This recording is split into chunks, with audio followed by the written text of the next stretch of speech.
R15 கொஞ்சம் கொஞ்சமா நம்ம ஜெனரேஷனோட ஸ்ப்ளெண்டராவே மாறிடுச்சு. 90s and 80sல Yamaha RX, Suzuki Shogun, அதுக்கப்புறம் Java, SD இந்த மாதிரி எவ்வளவு 2-stroke வண்டி இருந்தாலும் சேல்ஸ்ல அன்னிக்கு டைம்ல இந்த எல்லா வண்டியும் பீட் பண்ணது ஹீரோ ஹோண்டாவோட CD100 தான். அந்த டைம்ல இருந்தா மத்த வண்டிங்களை கம்பேர் பண்ணும்போது CD100 சைலண்டா இருந்தது. மத்த வண்டி எல்லாமே சவுண்ட் மேக் பண்ணும், இந்த மாதிரி ராவா இருக்கும், அந்த மாதிரி தான் இருக்கும்.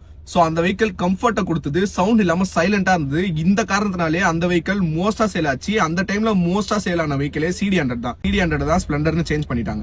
இப்ப என்னதான் KTM, Bajaj, Suzuki, Royal Enfield இவ்வளவு பிராண்ட் மாத்தி மாத்தி மோட்டார் சைக்கிள்ஸ் லான்ச் பண்ணிட்டே இருந்தாலும் Yamahaவோட R15 MTயும் சேல்ஸ்ல பீட்டே பண்ண முடியாது. இதுக்கு மெயினான 2 ரீசன். ஒன்னு, R15 and MT கொடுக்கிற மைலேஜ். இந்த அளவுக்கு மைலேஜ் கொடுக்கிற மோட்டார் சைக்கிள் இந்த செக்மெண்ட்ட கிடையவே கிடையாது. வேற பிராண்டால இதை கொண்டு வரதே ரொம்ப கஷ்டம். Second thing, VVA technology. VVA ஒரு டெக்னாலஜி வச்சு வேணும்ன்றப்ப கேம்சாஃப்டோட ப்ரொஃபைல சேஞ்ச் பண்றது மூலமா Yamaha டாப் எண்டே அச்சீவ் பண்ணிட்டாங்க. அட் த சேம் டைம் மைலேஜும் கொடுத்துட்டாங்க. இன்னைக்கு டேட்ல ஒரு வண்டி எவ்வளவு மைலேஜ் கொடுக்குதுன்றது தான் அதோட செல்லிங் பாயிண்டாவே இருக்கு. ஏன்னா பெட்ரோல் பிரைசஸ்லாம் அவ்வளவு ஹையா இருக்கு. சோ இந்த அளவுக்கு மைலேஜ் கொடுக்கறதுனால தான் இந்த வண்டிங்க எல்லாம் இவ்வளவு பயங்கரமா சேல்ஸ் ஆகுது. இதனால தான் இந்த செக்மெண்ட்ல சேல்ஸ்ல இந்த வண்டிங்களை அடிக்கவே முடியல. இந்த வண்டிங்கள்ல இருக்க டிராபேக்னா மோஸ்டா மொத்தமா 3 டிராபேக் தான் இருக்கும். ஃபர்ஸ்ட் ஒன் இதோட பேட்டரி.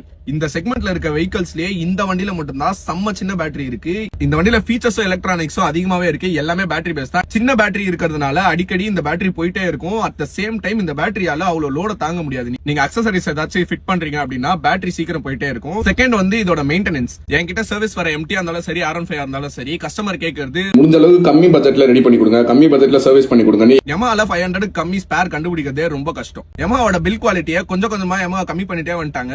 நீங்க Yamaha R15 இல்ல MT15 அப்படி இல்லனா XSR இந்த 3 வெஹிக்கிள் ஏதாச்சும் எடுக்க போறீங்கன்னா நீங்க மெயின்டெனன்ஸ் தான் ஃபர்ஸ்டா பார்க்கணும். ஏன்னா உங்களுக்கு வண்டி நல்லாவே மைலேஜ் தரும். At the same time top எண்டும் சூப்பராவே போகும். நீங்க ப்ராப்பரா ஒரு மெயின்டைன் பண்றாங்கன்னா இந்த மோட்டார் சைக்கிள்ஸ்லாம் உங்களுக்கு பிரச்சனையே வைக்காது. 8 to 10 இயர்ஸ்க்கு உங்களுக்கு கம்பல்சரியாவே உழைக்கும். உங்களுக்கு R15 MT ஏதாச்சும் சர்வீஸ் பண்ணணும், இல்ல ஆக்சிடென்டல் ஒர்க் பண்ணணும், இல்ல வேற ஏதாச்சும் வண்டியில ஒர்க் பண்ணணும் அப்படின்னா பிரின்ஸ் கராஜ்க்கு DM பண்ணுங்க, பைல நம்பருக்கு கால் பண்ணுங்க. அண்ட் இது வரைக்கும் என்ன ஃபாலோ பண்ணாதவங்க ஃபாலோ பண்ணிக்கோங்க. I am Vishal and this is Gran Turismo India.